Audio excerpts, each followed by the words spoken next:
Good evening, Internet. My name is Michael, and I'm here to review some stuff for you. Tonight, we're going to take a look at the second part of the Oceans trilogy, Oceans 12. So, can this sequel live up to the greatness that was Oceans 11? Well, if you've never seen it, let me read the back so you can get a general idea. They're back and then some. 12 is the new 11 when Danny Ocean and pals return in a sequel to the pool caper that saw them pull off a 160 million heist. But 160 million doesn't go as far as it used to. Not with everyone spending like sailors on leave. Not with Vegas big shot Terry Benedict out to recover his dough, and not with a mysterious someone stalking Danny and his crew. It's time to pull off another stunner of a plan, or plans, with locations including Amsterdam, Paris, and Rome. So yeah, that's just kind of a teaser. Basically, for a follow-up sequel, it does pretty well in the storyline that it's a sequel. However, it kind of sort of fails a bit as a movie. The general plot, it starts off pretty strong.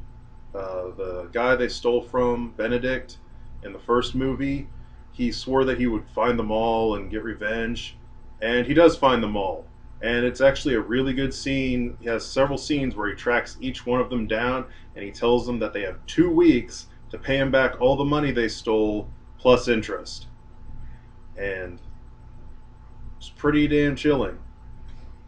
So they all get together again, and they all start off on plans to get the money back, or to make more money. Turns out with what they have left, they still need like $97 million or so.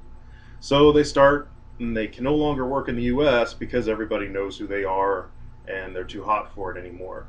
So they go to Amsterdam, where they set up a small job where they try to rob a recluse who's in this like house, and it's all secured up, and they put off a pretty cool plan where they rob the guy. However, they find out that someone else had already robbed him, and then sets up the storyline for the Night Wolf, who's this guy that, or no, sorry, it's Night Fox is what he calls himself, who is a master thief who heard that they were better thieves than him, so he wants to prove that he's the better thief. And he's the one that sold him out to the casino owner, which they don't like, and the casino owner, of course, wants to kill him. And the only way that the master thief says that they can prove that he's the better thief is if they both go after the same object. So they try to all steal this Fabergé egg thing in Rome. And then there's this long convoluted plan. It all seems to go bad up, and they all end up in jail, but it turns out it was all part of the plan after all. And then you get to see the master thief had actually stolen it beforehand, and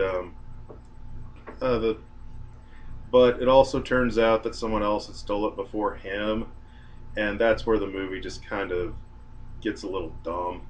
Um, all in all, the heists themselves aren't that bad. The planning for the heists aren't that bad. Also, I forgot the love interest for Brad Pitt's character is introduced, and she's a cop that's trying to catch them.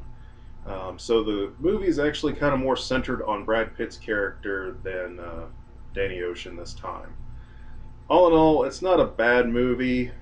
It's pretty decent, but Ocean's 11 was really great because it was one man's plan, and it was just one giant plan for this one big payoff in the end.